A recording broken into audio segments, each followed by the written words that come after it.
तो हेलो दोस्तों, कैसे हो आप लोग। उम्मीद है आप लोग ठीक होंगे। तो मैं आज आपको हल कराऊंगा हिंदी के 2025 का पेपर, जो कि मैं भी 2025 में ही क्वालिफाई किया हूं बोर्ड का।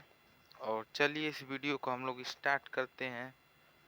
तो सबसे पहले मैं बताऊंगा कि जो ये रुक जाइए एक मिनट। जो ये 801 बीएफ दिया होता है, ठीक। और मैं इससे बताऊंगा कैसे भरा जाता है। पहले ये आप लोग जान जाइए।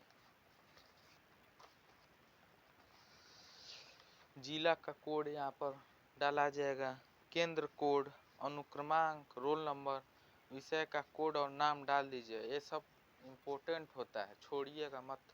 प्रश्न पत्र संख्या, इसमें देखिए ऐसे मत भरिएगा, ऐसे भी मत भरिएगा जो बाहर जाए गोला से, ऐसे एकदम चटकार भरिएगा ऐसे, ठीक। और इसमें देखिए दो अक्षर दिया रहता है, बी और एफ। पहला अक्षर में बी भरिएगा, मान लीजिए बी भर दीजिएगा, दूसरा में एफ भर दीजिएगा, ठीक। और इसमें जहाँ बी दिया रहेगा वहाँ पूरा काला कीजिएगा, और इसमें एफ यहाँ पर दिया ये पूरा काला कीजिएगा, ठीक।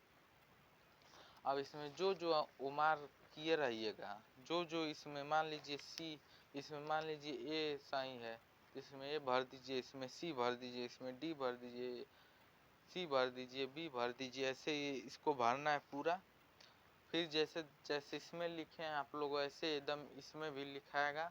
इसमें पहला अक्षर, दूसरा अक्षर, और ठीक। इसमें प्रश्न पत्र इसे कहते हैं, ठीक है। इसमें प्रश्न पूछा रहता है, प्रश्न पत्र संख्या इसमें डालना है ना।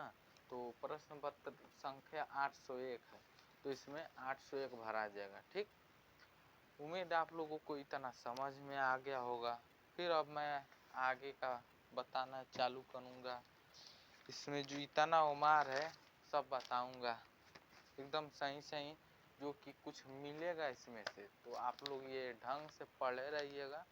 तो वहाँ पर जाएंगे आप लोग सेंटर पर, तो कुछ तो इसमें से मिलेगा।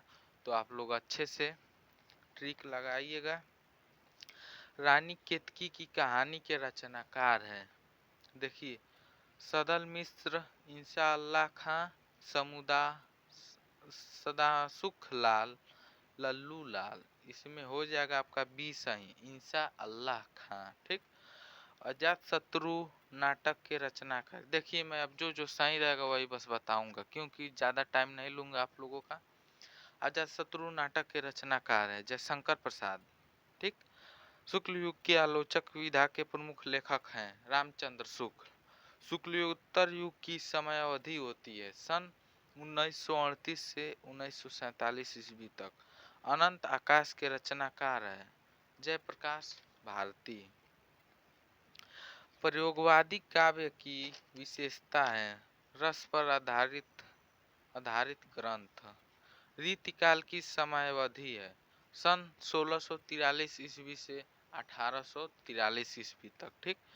आधुनिक युग की मीरा कही जाती है, महादेवी वर्मा आधुनिक युग की मीरा कही जाती है। मैथिली शरण गुप्त की रचना है भारत भारती। केदारनाथ सिंह किस शतक के कवि हैं, तीसरे शतक के, ठीक। आप लोगों ध्यान से पढ़िए और इसे समझिए, ठीक। और आप लोग 11वां देखिए। जो घनीभूत पीड़ा थी मस्तक में समृद्धि सी छाई, दुर्दिन में आंसू बनकर वह आज बरसने आई। उपयुक्त पंक्तियों में रस है, इसमें करुण रस हो जाएगा। और रूपक अलंकार होता है, रूपक अलंकार में पढ़ाया था अलंकार अलंकार उपमेय उपमान की समानता में, ठीक। और फिर किस छंद के प्रत्येक चरण में 11 और 13 विराम से 24 मात्राएं होती है, रोला में होता है। पढ़ाया था भी रोला छंद अलंकार है, सब पढ़ाया हूँ। पिछला वीडियो आप लोग देख लीजिएगा।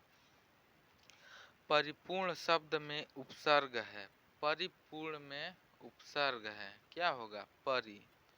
माता पिता में समास है, क्या होगा? द्वंद्व समास।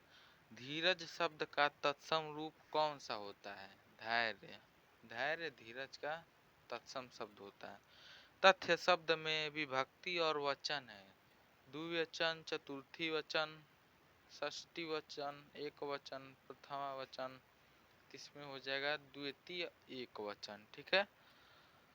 जिस वाक्य में क्रिया की प्रधानता हो वह वाच्य है, भाववाच्य। विकारी पद शब्द कितने प्रकार के होते हैं?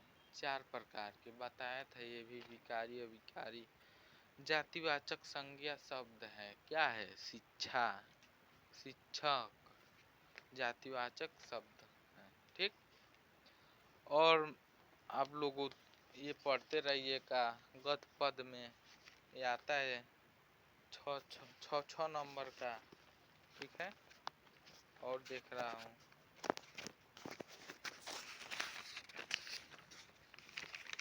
गद्य पद में आप लोग पढ़ते रहिएगा, जैसे 2-2, 3-3 चैप्टर का गद्य पद का अच्छे से पढ़ लीजिएगा, क्योंकि वही आता है। उसका व्याख्या आ जाएगा, संदर्भ आ जाएगा। और ठीक है, और आप लोग संदर्भ सहित हिंदी में अनुवाद, संस्कृत का संदर्भ पढ़ लीजिएगा और उसका अनुवाद करने के लिए। और फिर ये आपको श्लोक कोई 1, 2, 3 याद कर लेना। और जैसे मेवाड़ मुकुट पढ़ लेना, ये आप लोगों का 3 नंबर आता है, ये पक्का आएगा, 100% आएगा। मेवाड़ मुकुट, मेवाड़ मुकुट आप लोग अच्छे से पढ़ लीजिएगा। 3-3 गद्य पद में से जीवन परिचय याद कर लीजिएगा। ठीक। 5-5 नंबर का आता है। ठीक है। अपने पाठ्य पुस्तक के संस्कृत खंड में कंठस्थ एक श्लोक याद कर लीजिएगा। अपने जनपद किसी धार्मिक अथवा ऐतिहासिक स्थल का वर्णन करते हुए अपने मित्र को पत्र लिखिए। जैसे मान लीजिए आपके घर कोई फंक्शन हो गया, तो अपने दोस्त को बुलाना है, तो उसके लिए एक पत्र लेखन आप लोग पढ़ लीजिएगा। लिखने के लिए 4 नंबर का ये रहता है। संस्कृत में प्रश्न उत्तर कोई पढ़ लीजिएगा, ऐसे लिख दीजिएगा, 2 नंबर का आता है। और निम्नलिखित में से किसी एक विषय पर निबंध लिखिए। निबंध आप लोग नारी शिक्षा, वनों के काटने से हानि, या किसी एक त्योहार का वर्णन, विज्ञान, वरदान या अभिशाप, बेरोजगारी की समस्या, इतने में से आपको एक लिख देंगे तो 7 नंबर मिलेगा। तो सबसे आसान इसमें बेरोजगारी की समस्या। पढ़े लिखे आदमी लोग बेरोजगार घूम रहे हैं, ऐसे आप लोग बना बना कर मन से लिख दीजिएगा, छोड़िएगा मत कोई क्वेश्चन। तो फिर मिलते हैं हम लोग अगले वीडियो में ऐसे ही मज़ेदार कोई टॉपिक पर अच्छे से पढ़ते हुए। धन्यवाद।